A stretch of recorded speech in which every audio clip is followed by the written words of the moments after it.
Yeah, so this is Transistor by Supergiant Games. I will not have too much time to talk about the game because it gets pretty weird pretty quickly, but yeah, the timing starts as soon as I get control over Red. With me I have Heinke, I have Exonerous, and I have Eraser, all of whom do not run this game, so that's perfect. Yeah. And let's go.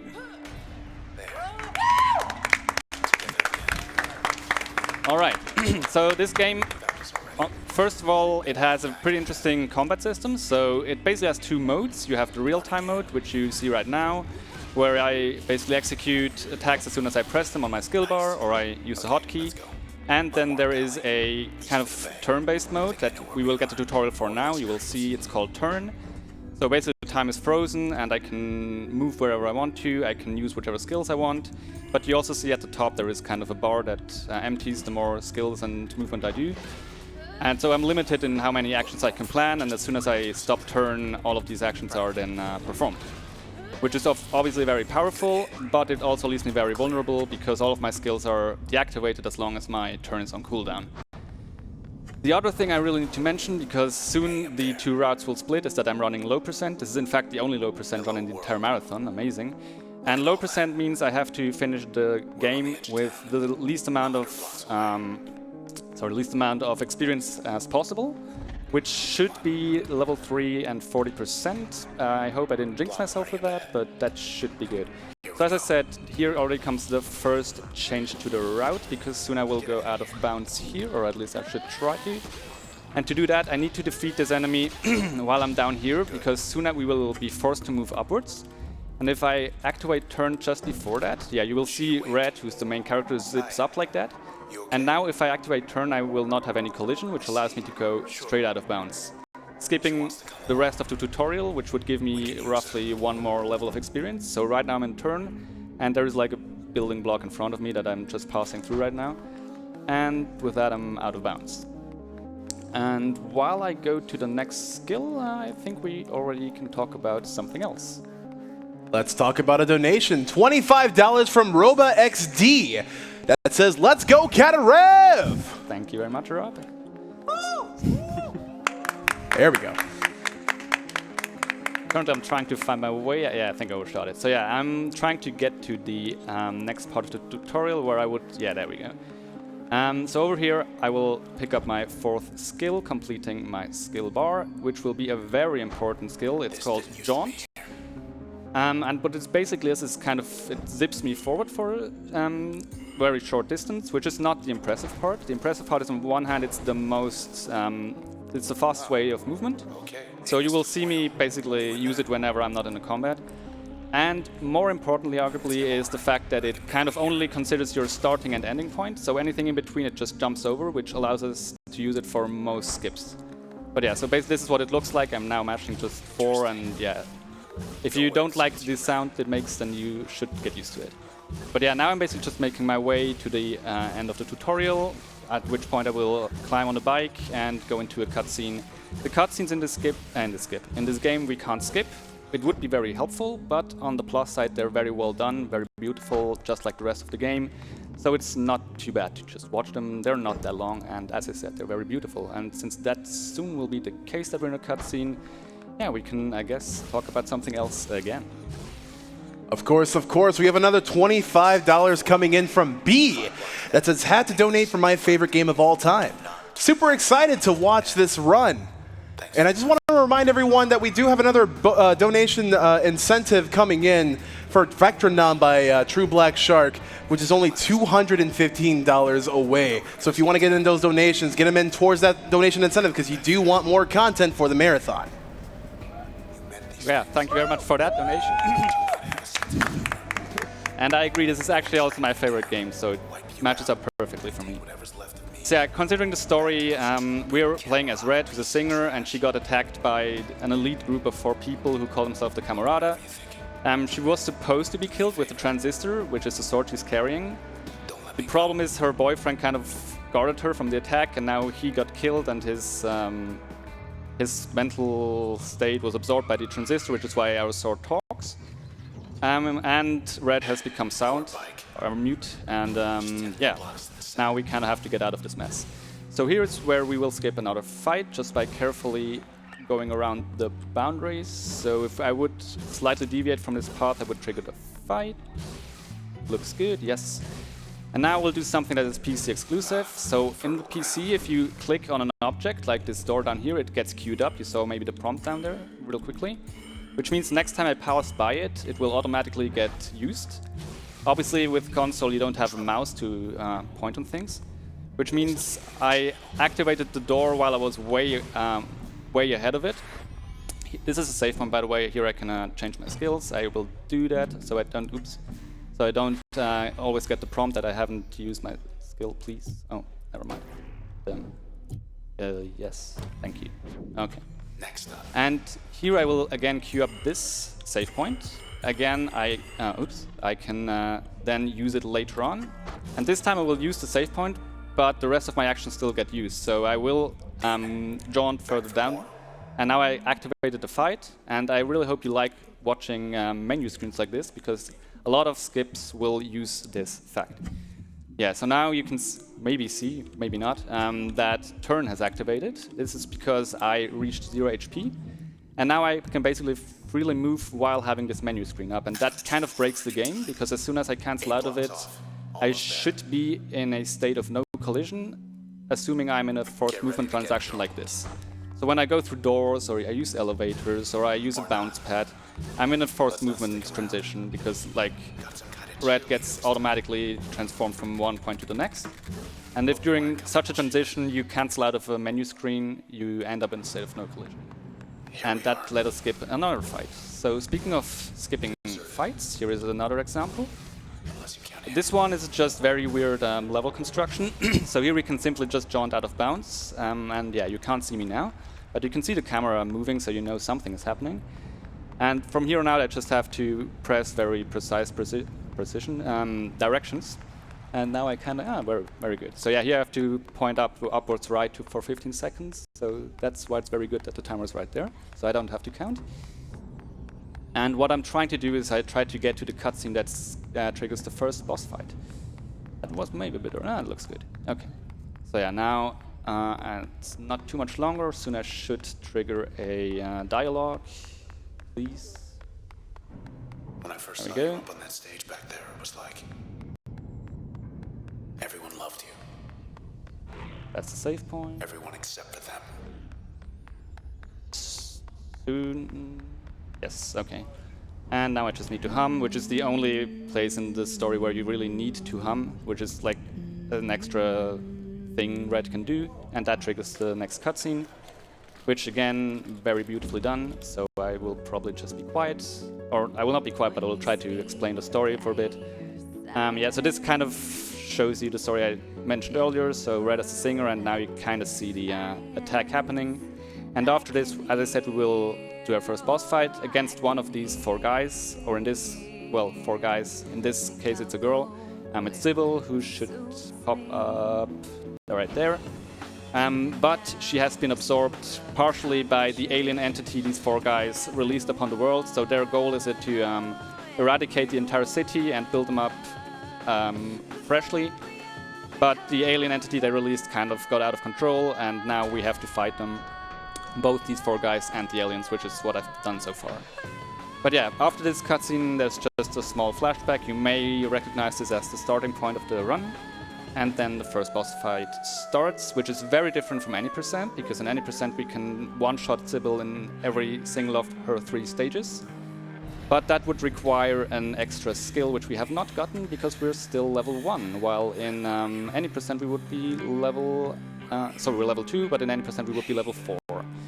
So instead I will have to kind of fight her as intended, and that will take slightly longer. So I think we have another donation. Of course, we got an $18 donation from Corny Cecil Morty that says, "Woo! ESA back again. Greetings from Germany." But not really from Germany, and really from New Mexico. Good luck on your Transistor run, Cadarev. Thank you very much. Oops, that's not what I wanted. That's also not what I wanted. That's okay. There we go. I'm very confused. Okay, never mind.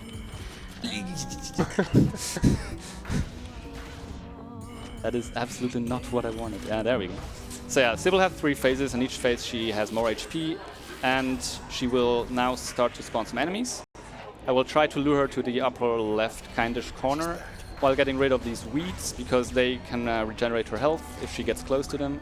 I will also try to avoid taking damage from her, because I want to have as much HP in the final phase as possible, as I will have to tank quite a few of her attacks. So I'll now try to get her a bit over here, because in the final phase she will spawn what is called cheerleaders. They're kind of trying to shield her from attacks. And if she spawns them up here, it should be possible to get away from her without the cheerleaders following me, so she should not get shielded. That is if everything goes well, if not, then oh well. So you can see my health bar in the low... Yeah, that's good, I think, yeah. Good. I mean, there is an additional enemy here, but as long as the cheerleaders are not too close, it's fine. Yeah, so this is emergency turn. When my HP reaches 0, you automatically get 1 free turn. But if you get hit in turn, while turn is regenerating, but you have 0 HP, you lose 1 of your skills, and if you don't have any more skills, then yeah, you're dead. But this actually looks good. Could already be the death blow. Yes, okay. That's always kind of a scary fight in low percent. As I said, in any percent it's absolutely free, but yeah, we have way less experience. I was wondering something like, how much did the route change for this category? Yeah, so until, don't want to say recently because it's, no wait, now we are already, oh well, never mind. I don't even know my own route. Anyways, so yeah, until not too recently, the routes were kind of similar, like we got pretty much the same skills at the same time. It was just that low percent was slightly lagging behind. But around 1 year ago, when one of the other runners, Fnuf, he found like this skip at the start, which, as I said, like gives us 1 level less of experience, and that changed everything. So now low percent is way more difficult, but it's also, I think, it gives it a better like it legitimizes the category, because before it was just kind of the same, except for some additional skips that we do, which is also a good thing that I didn't mention. So you might assume, since it's low percent, why is that not any percent? Because we skip as many fights as we can. But the thing is that a lot of the fight skips that we do take way longer than actually doing them, and you get less XP, so you don't get as many powerful skills. So that's why low percent takes quite a bit longer. So in this next few parts I will actually do a few more skips. The one coming up is pretty weird, so it might not work on the first try. What I'll do is I'll try to go into turn immediately after this door here and cancel out of it, and sometimes you end up like that. So the fight barriers kind of load, but they kind of don't. And since the first fight is still loaded, the rest of the fights here don't work, and I have no collision, and I can just go straight ahead. And in this next part I will do something similar as before, when I popped up this menu screen and tried to reach 0 HP. I will do the same thing again. What's this setup? There we go. So now this fight is triggered, but again, no fight barriers. Please, there we go. And I still have to finish 1 fight here, so I choose the one that gives the fused XP. Because if I wouldn't finish a fight here, I could not progress because the rest of the level wouldn't load. But this is also a very short fight. And after this, as I said, I will backtrack for a bit to get this menu screen up, so once again I can trigger a non-collision state on the next elevator. But until we reach the 0 HP, all I will do is I will try to lure some enemies over here and stand in these weeds to take some additional damage. Because what I will do now is queue up this OBC terminal. I will then try to end up in this weed so I take more damage. And at some point, hopefully soon, I will reach the HP. Sometimes these bombs kind of knock you out of the weed, so it takes longer, but that's okay. So now I'll try to make my way out of harm's way while like 90% of my screen is blocked, which is always fun. And then I will again cancel out of the screen on the elevator, and that should work. Never mind. Yeah, as you might imagine, maneuvering with like basically 0 visibility is kind of difficult at times. That was 50 of them back there, maybe more. And then there's 1 elevator here. And now that can go out of bounds and skip the rest of these fights. Luckily the trigger for the next level is right down here, and I can activate it, so that's that. And this next part will be just an auto-scroller where not too much interesting stuff is happening. I just have to kill all enemies, and they spawn in a set pattern, so it's pretty basic stuff. As long as you remember when and where they spawn, it's pretty straightforward. So yeah, I think we can talk about donations. Of course, we have Clock Al Sol donating and joining in on the $5 train that says, "Hey and hello all, are you ready for a train? $1 by $1 since my donation. Who is ready to do this? Save the children."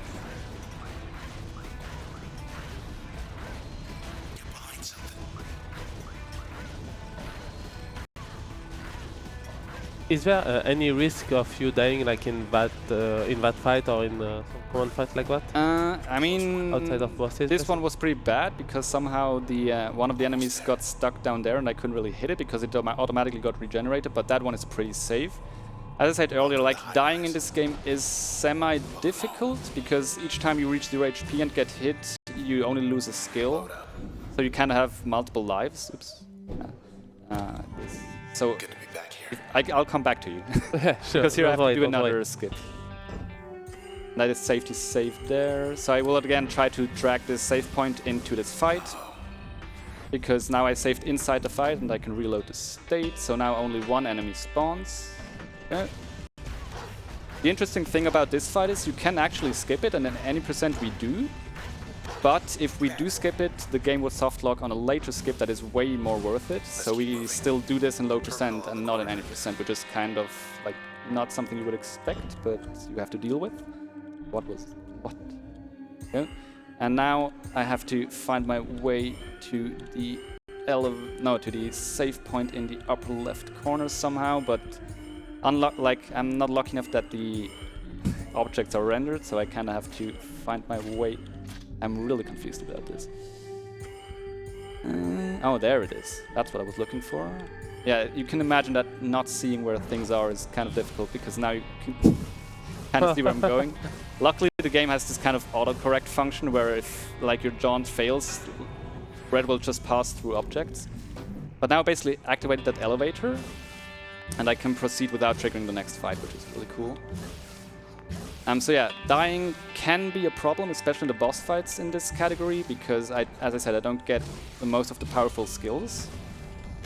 But it's more the danger of soft locking during the skips when I have the menu screen open, because if you have the menu screen open and you get hit while having 0 HP and no turn available, then you soft lock the game, because like red will just remain in the state of getting hit with 0 HP, and you can't stop her from doing that. And yeah, that's not a reset, but a reload.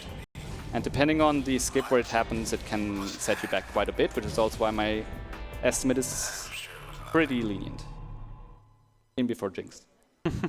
The next is actually already the biggest skip where something could go wrong. Like, what I will do now is do a pretty long out of bounds section to skip a long boss fight, and there is no checkpoint in between, so if I reload I have to go back there where I just started. So what it will do first is spawn the spine, which is this thing here, which is actually the boss we would fight at the end of the stage, but in this case it will actually help us to reach 0 HP, which is why I let myself get hit here intentionally. And I will now make my way over to another one of those OBC terminals. And that doesn't matter. Like, I can just get there and get hit, but it would have been faster, of course, to get hit prematurely. So I will activate this OBC terminal here, get hit for 0 HP, and then I can move again while having the menu screen open. And now I have to make my way to... where am I? Oh, there I am. Yeah, as I said, it can be difficult. There we go. Yeah, I make my way to a door on the upper right corner, and I will again try to go into no collision mode once I go through the door. And that can happen. Like, there is a maze in front of me, and sometimes you get stuck, and then the spine hits you again. Like that. And now we have no collision. And now I try to make my way to the door behind the boss fight. The only problem is there is a pretty big fight trigger for that boss fight, so if I'm slightly off, I might trigger the boss fight and I would have to go back. But we'll see. So first of all, even the Transistor notices that something is wrong. He's asking me how I got here. It's very cool. But yeah, I'm just jaunting my way to the end of the stage now. As you can see, I'm also somewhat invisible, which makes sense, I guess. And now I have to get to the door, like, from behind the boss battle without triggering it. As I said, it's a bit finicky, but let's see if it works. So that's the door, but yeah, it's a bit of a setup. Good, yeah, that's perfect. Alright, that's already pretty good that went well. We're here. So now we're in bracket towers. This is more of a movement thing at first, so you can easily bonk here, which is not too bad, but if you get stuck then it gets really annoying, especially on PB paces. Now we're basically making our way to the next two guys of the camerata to have a nice chat with them. But to get there we first have to go into the two side areas, which are locked, like they lock off the main entrance. So first I'll get the safety safe here. So we have a gate up here that right now has two red symbols, so that means they're locked. So first I will make my way over here. Again, try to drag the safe point into the next fight to skip it. Interesting. And then reload. Hey boys, been a while. Hey boy. That was expected. Yeah, I can now make my way to the end of this part to unlock the first gate. But I actually will backtrack because I need another menu screen to go out of bounds and skip the rest of the other side area. And that's another, like that's the second big skip. So that unlocked the first part of the gate, and now I have to go back. I also want to lure one of these not cheerleaders, or are they cheerleaders? Snapshots are. Snapshots, thank you. Know the game better than I do. Yeah, I need to lure one of them over to bring me to 0 HP, because the next OVC terminal is up here. And they can actually get stuck on this corner, which is always annoying, because that's also a reload. And now the fun part again. I have to regenerate my turn bar at the top now without getting hit, which is why I'm kind of just waiting here. Because as soon as I will get hit, I will be in turn again, and now I have to make my way back again. Go. So now I'm on the elevator and I can write it down. There we go. So you can see the menu screen is kind of semi-transparent now, which means it's still active. That's good, because I will need it at the start of this next side area, where I will trigger another out of bounds. When everything changes, nothing changes. God. That's good, okay. Perfect. So yeah, there I used a bounce pad. It's again a forced movement transition, so if I cancel out of the menu screen while I'm in that movement transition, I go out of bounds. Except this one, the animation is way shorter than when going through a door or using an elevator, so it's always kind of... It needs a bit of preparation, which is why it took slightly longer there. And this is the final fight before the next two guys, which I again will try to skip by dragging that save point into the fight, reloading, and then hopefully they ignore me. Yeah, perfect. Sometimes you can get hit there, and if you reach 0 HP while you're in that transition, red will just fly off to the top of the screen and you can't recover, so you have to reload. But that's alright. So now we are basically just ahead of the next bosses, and that should be interesting, I guess. Bosses. I wonder what that means. Yeah, so as I said, there are 4 guys in the camerata. Sybil we already took care of. The next two are the 2 brothers, which I guess chose a different way from Sybil, so we don't even have to fight them, which is nice for the speedrun, I guess. But yeah, this is one of the big twist moments in the casual playthrough. And that actually kind of brings us close to the end game-ish, depending on how you define it, because from now on we basically just backtrack. We will start again where we fought Sybil, and we will go back all the way to the start. And right after this, don't go ahead. Right after this we will have another cutscene, so there is not too much to talk about there, which is why we can soon talk about something else. How are we supposed to get all the way over there? You know, I'd just like to remind everyone that watching at home, that every penny of revenue received by ESA from your Twitch subscriptions or your cheers is being passed on from ESA to our partner, Save the Children. Save the Children was founded in 1919. For a century, they've been a global force in the protection of children's rights worldwide, and this is what we are benefiting for all week long, folks. They have programs in over 120 countries and have helped reach and impact over 1 billion children's lives. And we have a whole bunch of incentives and prizes for you to be eligible to win for a cumulative minimum donation of at least $25. So again, if you want to see a full list of those prizes, head on over to prizes.esamarathon.com and help us make a difference for the kids. Thank you very much. So during that time, that run just became co-op between three runners. Which I didn't even know there was a category for, but I guess now there is. So this is our record pace in a sense. Yeah, so I will get dropped into a fight here, so this one I can't skip. But we're still level 2, so that's interesting. If you jaunt out of the way here, the dog doesn't draw aggro until you get close to it. But the further you progress in the story, the stronger the enemies get as well. So you can see this fetch is at 3.0, which means all of its attacks stun me, which is why I can't spam my attacks.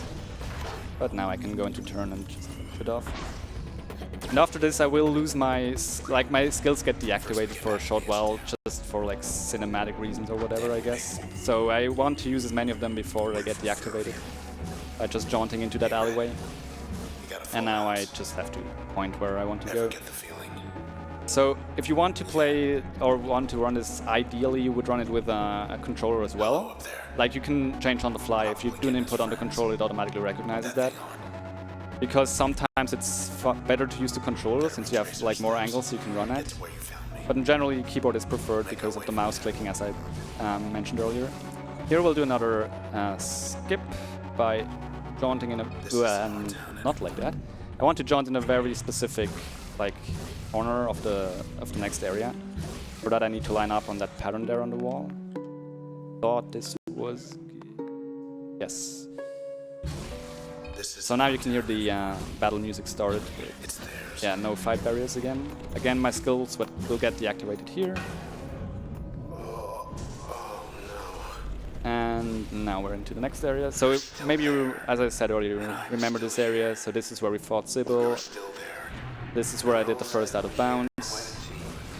Except now everything looks more white because the alien entity is taking over the entire city.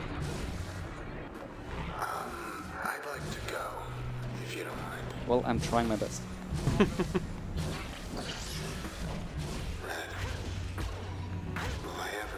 And this is where we will reunite with our beloved bike. Except that here we will fight the endgame enemy type, which is called the man. They're pretty annoying because when there are multiple men in one fight, they all share one special ability with another. So some men can have like cloaking abilities, some have speed, like increased speed, and whenever there are multiple ones in the same fight, they share these abilities with one another. Which is why all of the men fight, apart from this one, require a pretty specific setup to get rid of them as quickly as possible. So this is one of the last cutscenes, if you want to call them like that. So if you want to talk about anything, go ahead. Sure, I want to still talk about what we're benefiting here. Again, Save the Children believes that every child deserves the best chance for a bright future. That's why we are fiercely committed to ensuring children not only survive, but thrive. Bold in our ambition and powerful in our care, we do whatever it takes to save the world's children. This is what we're benefiting all week long, folks. Let's get those donations in, and let's provide a bright future for the children. Bike deserves some kind of reward. Not to get wiped out like all his bike friends. So now we're back in the tutorial area. And here we'll get dragged into a fight that I can't skip. But the AI in this fight is a bit weird because they just straight run away at first, and sometimes they can get stuck on this corner like that, which is also pretty helpful. And then they drag you over and then you lose. Hopefully I don't. Yeah, that's good. And up next is kind of the last really big skip, which requires a bigger setup. So this is the very important skill, the bomb skill basically that would have made the Sybil fight so much easier. So yeah, we get it in any percent before the Sybil fight here. We get it very close to the end, which kind of tells you how much we're skipping. And I will immediately equip it here. And then I will try to drag this save point into another battle, because I want to skip everything ahead of me. It's a very noble intent. I guess. Why did I... What? Oh, never mind.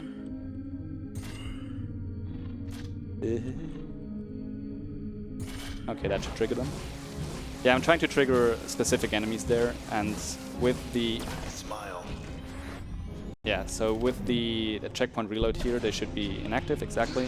So now I can set up the bombs, and you will see that they're quite potent. I want to have one of them alive here. Like, whenever you kill an enemy, they turn into these white cells, and they respawn after 10 seconds if you don't collect them. So I want to actually have one of them alive to respawn them, and then I want to lure them over, so they can hit me for 0 HP while I'm standing at a menu screen. Sometimes, again, they can get like stuck on one of these obstacles here, and especially here in the end, if you don't drag them into the correct corner, they sometimes just won't fire at you, which is annoying. Oh, where are you? Now I kind of have to nudge them over here. I'm not sure if that's good. That might be good. I'll have to see if they fire at me. I can prepare the bombs already. Yeah, see, it's in the corner, but it's not firing at me. And it's hit a wall, even better. Come on. Okay, that looks good. I might risk it. Once again. Yeah, okay. I'm going for it. So after this, it should be very easy to kill, because I already set up the bombs and I set up 3 or something, so that's basically an overkill. Yeah, now I hit 0 HP, I can jaunt out of the way and activate the bombs. That should get rid of it, and now I collected it, so now I can move while having the menu screen up. I go into this elevator, I cancel, I go into turn, and then I should be able to go straight to the end of the level, bypassing another man fight, which is very cool. Again, this is like at the start of the run where you couldn't really see me, but the map moves. Again, one of those cases. And now it should snap down, yeah, exactly. And now I can just jaunt to the end of the part. In any percent, we actually do all of these fights, and then you have to talk to the proxy there, which takes forever. So that's one good thing about low percent. But now we're basically just accessing the last level, which is actually right in front of where we started the run. So this is where we started, and this bridge just didn't exist. So we have to find a way to remotely... Oh, never mind. So yeah, now we're just going to the last level. There will be some more man fights that, as I said, they need some pretty specific setups, but as long as those can be done reliably, there is not too much that can go wrong. So yeah, while I make my way over there, please just go ahead.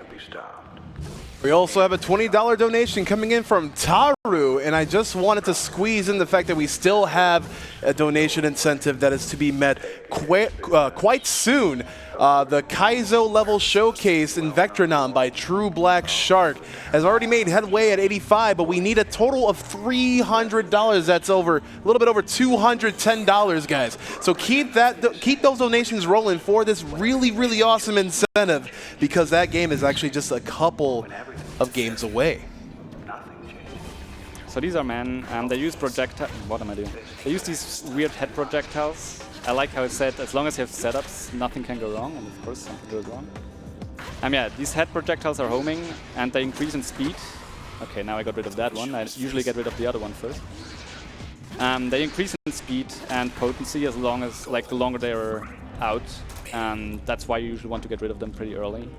But that's one fight that I had to do. This one I can skip, but interestingly, it appears on good PCs, so not mine. You actually have to do this last part while walking into the fight. On my PC at home, which is not the newest one, I can just jaunt into it. But yeah, on these, I guess you just have to walk into it, I don't know. And now we have one more man fight that I have to do, because I get dragged into it, and then that's basically the last fight that I do in the entire game. That gives me XP at least. After that, it's just a final boss fight. This is it for me. With an amazing artwork. Yes. And music. Yeah, and music. Like, it's true.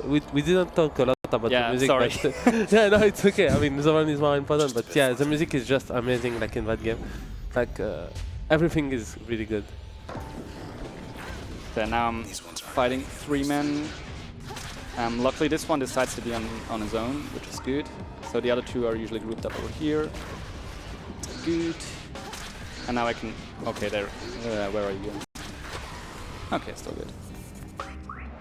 That should do it. And that's level 3, 40%. Good. I didn't do anything wrong. So can you. Thank you. Next. I mean, I can still trigger a fight. No. Somewhere other than here. So yeah, as I said, now it's basically just a thing of... Yeah, do a handstand. Okay. No, I know you can do it. So yeah, now it's just a matter of skipping 2 more fights and then final boss. And the final boss again is very different from any %. Because in any %, it's actually, again, possible to one-shot them in every single phase. Because in any %, we actually routed the run in a way where we would get to the appropriate level, where we would get a skill called Help, which summons a pet dog. And interestingly, that pet dog completely breaks the last level, but since we don't get it in this category, I don't even have to explain it. Nice. So here's the last safety save. It's not even really necessary. This skip doesn't save as much time, but I can still try it. So what I'm doing here is I'm dragging that save point behind that first barrier. So what you're supposed to do is you are walking up to that barrier. You can see the final boss, Royce, there on his podium. And what's supposed to happen is you get to the first barrier, then he starts talking, and then he lowers the barrier, then you proceed a bit further and go to the next barrier and so on.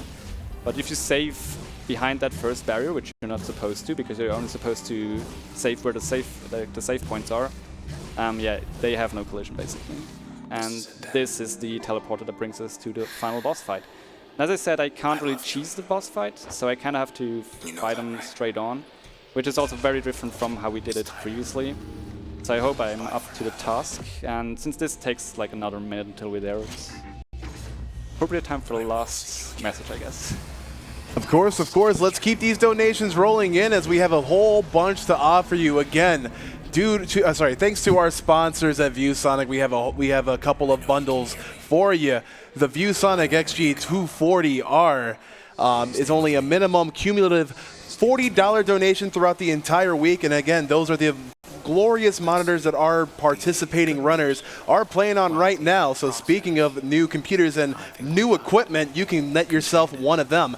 And one of them also includes a retro Tink bundle, so you can upscale your retro consoles for that crisp, lagless display. Again, only a $40 minimum donation throughout the entire week, so let's get those in, folks. We're here. Not All right, there. just in time. We're stuck. Also, since these PCs are a lot better than mine, somehow the last voice line of Royce somehow gets completely messed up. So now he's saying the thing he should have said earlier. Yeah, the unpleasant is usually said way earlier, I don't know.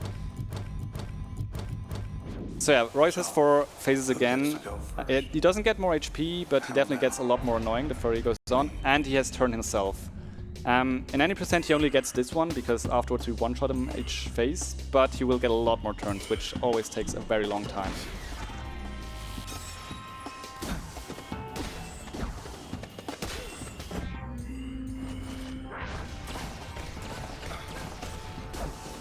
Yeah, I've got another one, yeah, whatever. That's okay. I really shot like only 11 HP left. Yeah.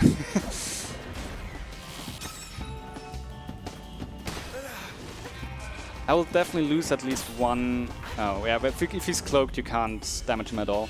I will definitely lose at least one skill here, that's absolutely normal. If you can keep 2, that's already pretty good, but I wouldn't expect it. It's actually not going too well, especially after that cloak. It's not looking too good, but we'll see. Alright, that's better. Yeah, now 3rd phase is where he gets really annoying. It's quite a lot of damage. You will create these kind of trails on the ground. And since you're frozen, it racks up damage really quickly. So I might just get to 0 HP on this next one. Yeah, you can see how quickly it drained me. And he's in cloak again, so that's just unfortunate. I'll try to bait him over here, so he goes out of the cloak for a while, but yeah, I'll have to take another turn here. Yeah. It's a really interesting system of combat in my opinion. The mix between real-time and turn-based. Pretty cool. Especially when the final boss can use it as well. Yeah. And each skill in this game can be used in 3 ways. You can use it as an active skill, You can, like, which is the big ones. You can use it as a passive skill, which just gives you a passive bonus depending on the skill. And you can use it to upgrade an active skill. So it, like, this game has a myriad of different kind of builds you can run, which makes it really cool and gives you a higher replayability.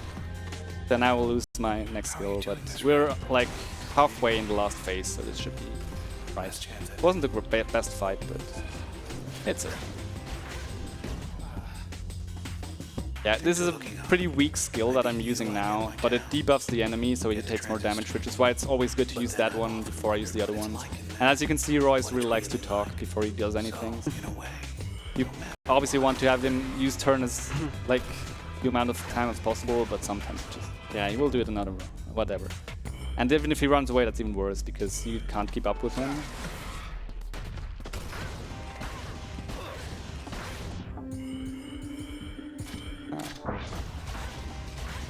Yeah, this might... Yeah, this will kill him. Okay, good. So yeah, now that was the final boss, but the game is not quite over yet.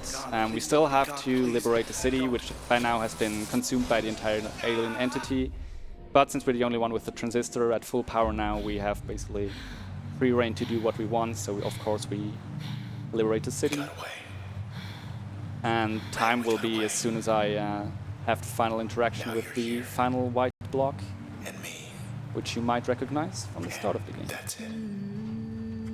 But yeah, again, kind of want to apologize for not speaking too much about the game itself. That's probably just Speedrunner and me taking priority. But yeah, as I said, it's my favorite game, mainly because of the presentation and the like overall art style and music. So if you haven't played this casually, please do. It's really amazing.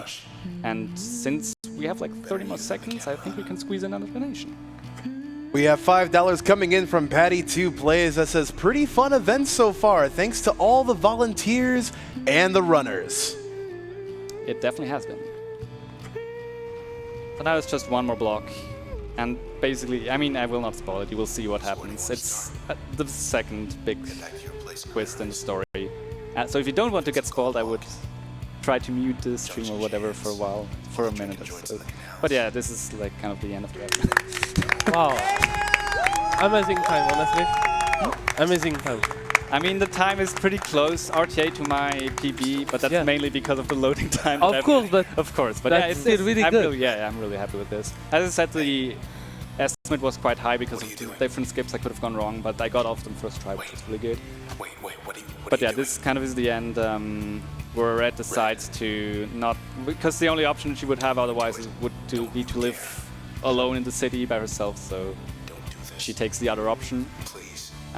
Which brings us to the credits, which have my favorite song in the game. But I will not, like, if you want to watch it, please do. But I think that's pretty much it. Thank you very much for going through this with me. Thank you very much for the donation reading, it was awesome. And yeah, enjoy the rest of the event. It's been great, and I'm sure it will keep being great.